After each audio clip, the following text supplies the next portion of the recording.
आज की क्लास बहुत इम्पोर्टेंट होने वाली है और इस इम्पोर्टेंट क्लास को देखने के लिए छोड़ के जाए नहीं, पूरी क्लास देखें। बहुत छोटे में हम इसको आज पूरा करेंगे। नमस्ते दोस्तों, कैसे हैं आप लोग? उम्मीद है ठीक होंगे। चलिए स्टार्ट करते हैं। आज नया चैप्टर स्टार्ट कर रहे हैं, सरकारी बजट। और सरकारी बजट में हम देखेंगे आपके लिए थोड़ी सी मेहनत की है। ये एनसीईआरटी बुक में आपका जो है वो सरकारी बजट क्या है, सरकारी बजट के उद्देश्य क्या है, इसकी परिभाषा क्या है, इसके बारे में थोड़ा सा हम देखेंगे। ये परिभाषा आपके सामने लिखी हुई है।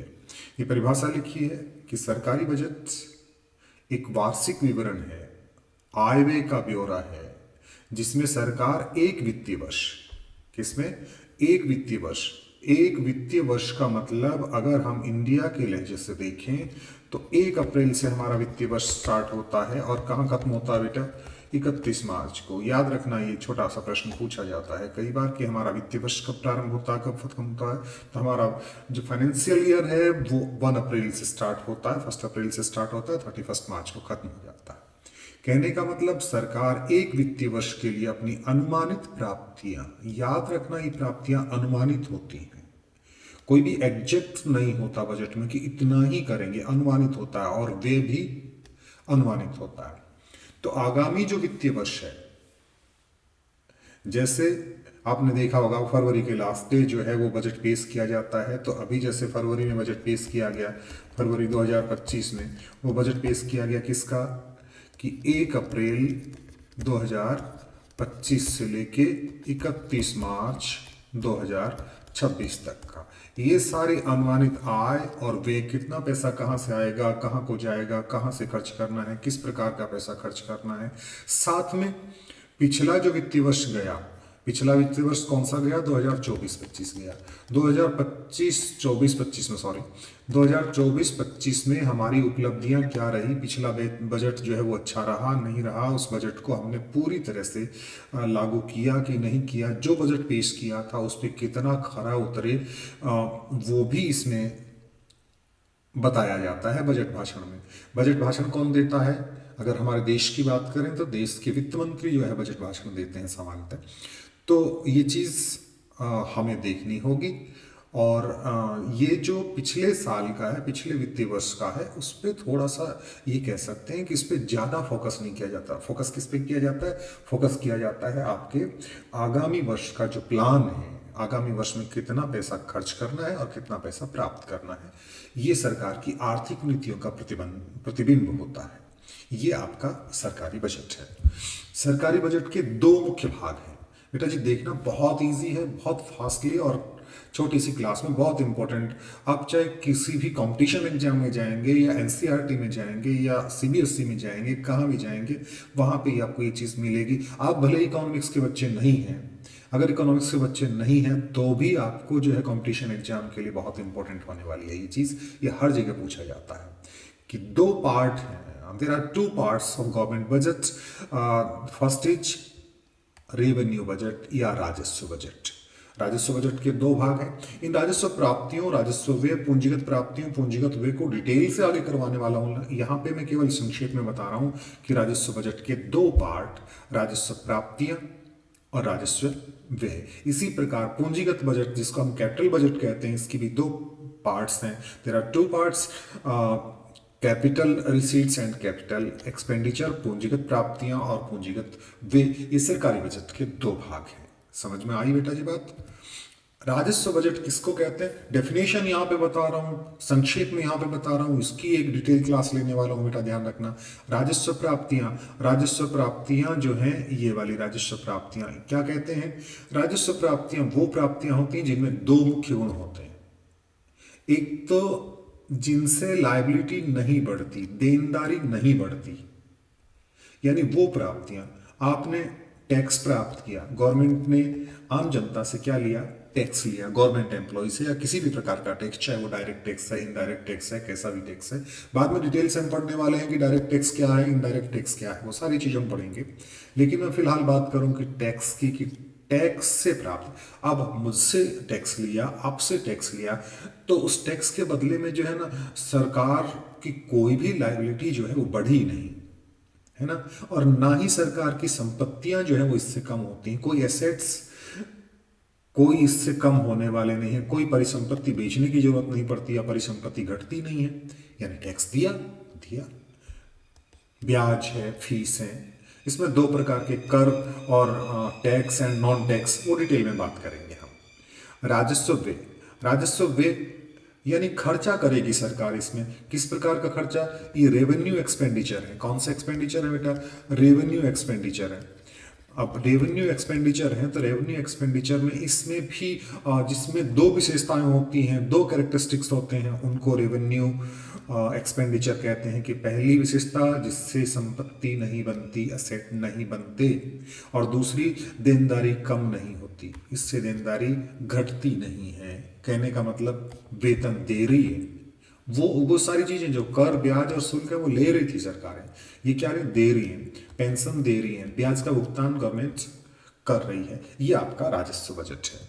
अब बात आती है पूंजीगत बजट की। बहुत तेजी से बताएंगे हम, बहुत छोटी सी क्लास में बहुत कुछ आप पढ़ लेंगे। पूंजीगत बजट, पूंजीगत बजट क्या है, इसमें भी दो पार्ट है। There are two parts in capital budget. Capital receipts वे प्राप्तियां जिसमें सरकार की देनदारी बढ़ती है, सरकार की देनदारी बढ़ती है। देखिए, सरकार की देनदारी बढ़ने का मतलब प्राप्तियां तो हैं। मान लीजिए आप सरकार हैं, है ना, और आपने किसी से पैसा ले लिया, कैसे, उधार ले लिया।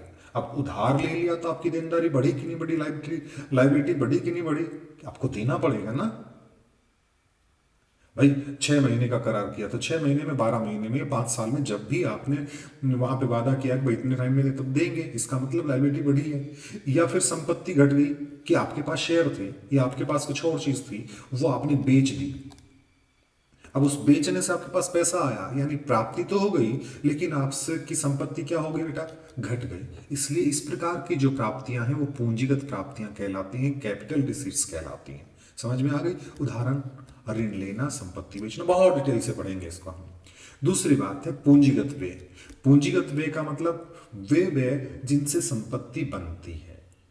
खर्चे यानी कोई भी हमने संपत्ति खरीद ली या देनदारी घट गई, कहने का मतलब सड़कें, स्कूल, बांध निर्माण, ये इस प्रकार की जो चीजें हैं, वो जो व्यय हैं जिनसे आपकी देनदारी घट गई या आपकी संपत्ति बन गई, ये जो खर्चे हैं, इनको कहते हैं कैपिटल एक्सपेंडिचर या पूंजीगत व्यय। समझ में आई बात।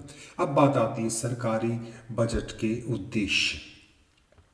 सरकारी बजट के 4 या 5 उद्देश्य हम इंपॉर्टेंट मानते हैं। कि पहला है संसाधनों का, रिसोर्सेज का अलोकेशन करना, और कैसे करना, बहुत न्यायपूर्ण तरीके से संसाधनों का उचित आवंटन करना। कि आपके उत्पादन के जितने भी साधन हैं, उन साधनों का कहाँ पे लगाया जाए कि ज़्यादा से ज़्यादा सामाजिक कल्याण भी हो, यानी समाज का वेलफेयर भी हो, और साथ में अधिकतम लाभ भी हो। दोनों चीजों को देखा जाएगा। न्यायपूर्ण ढंग से वितरण करना है। ये नहीं है कि पूरा ही आवंटन इस प्रकार से कर दिया जाए कि केवल हम सामाजिक कल्याण की ही बात करें, देश की अर्थव्यवस्था का नहीं देखें। तो हमें दोनों तरह से देखना है। फिर बात आती है आय का समान वितरण, रीडिस्ट्रीब्यूशन ऑफ इनकम। समान वितरण का मतलब ये होता है कि हमें दोनों पक्षों को देखना है कि गरीब व्यक्ति के पास भी आय जाए, और जो पूंजीपति व्यक्ति हैं उनके पास भी जो है। कहने का मतलब यहाँ पे पूंजीपति का हमें ये नहीं है कि हम पूंजीपति को जो है और पूंजीपति बना देंगे। यही इंपॉर्टेंट है कि पूंजीपति और गरीब के बीच का जो डिफरेंस है, उनके बीच में आय में जो असमानता है, उसको खत्म करना या कम करना। तीसरी है आर्थिक स्थिरता। आर्थिक स्थिरता, स्टेबिलिटी पे ध्यान देना जरूरी है। कि आपको मंदी की स्थिति है तो उससे उबारना है, आपको मुद्रास्फीति की स्थिति है तो उससे उबारना है। अब मंदी आ गई, मान लो अब मंदी आ गई, देश में कुछ भी नहीं, वहां पे रोजगार घट गए हैं, आपका आय का स्तर घट गया है, डिमांड घट गई है। तब सरकार को क्या करना पड़ता है, अपने खर्चे बढ़ाने पड़ते हैं, अपने खर्चे बढ़ाने पड़ते हैं ताकि मंदी से निकल जाएंगे। मुद्रास्फीति की स्थिति आ गई। अब मुद्रास्फीति की स्थिति आ गई तो आपको सरकार को खर्चे घटाने पड़ेंगे।